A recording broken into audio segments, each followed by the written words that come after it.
This project began life a couple of months ago as 3 simple scripts: the player, hammer, and level.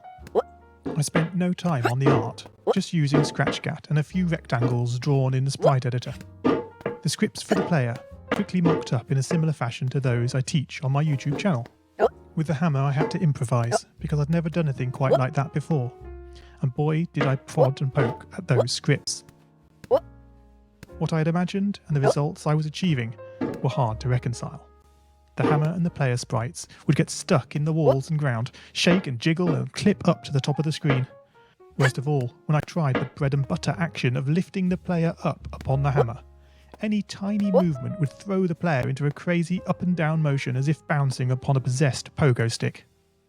Things don't always turn out as you want them to, and sometimes it's good to take a break.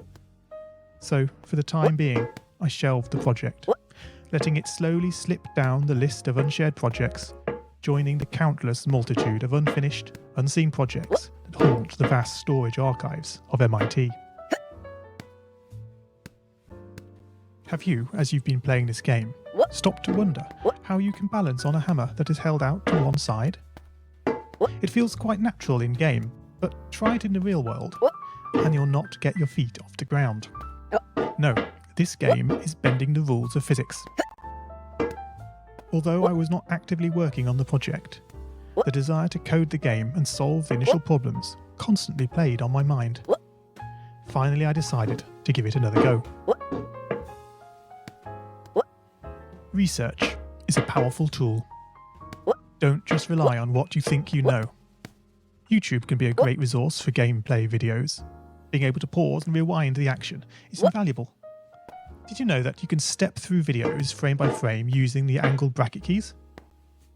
My research helped confirm many thoughts I'd been having, and also uncovered some nuances around mouse movement that had really got me stumped. All this was food for my brain, and I was super fired up to bring it all to scratch. And so, back in Scratch, I completely restructured the player and hammer scripts, bringing the scripts together in a single sprite. This allowed the movement of the 2 objects to be tracked together, and to move dependent on each other. Of course, in coding, as in real life, you often have to compromise. It isn't reasonable to implement a full physics engine in Scratch, but often it's enough to create a good estimate of what the player is expecting.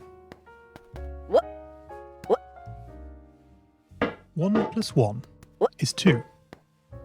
If this wasn't always the case, if sometimes the answer was 3, then we would be in trouble. The addition operator is therefore referred to as deterministic. Similarly in Scratch, if your player sprite reports that it isn't touching the level, then you would expect, assuming the player is not moved relative to the level, that this would continue to be the case. As it turns out, the sensing block in Scratch does not behave like this. It can be non-deterministic. This is down to how Scratch draws its sprites. Their size and shape can change very slightly depending where on the screen they are first visualized. This can easily break a carefully crafted platforming script, resulting in sprites becoming trapped, teleporting to the edge of the screen, or worst of all, your game freezing up. One solution I'm fond of using is to create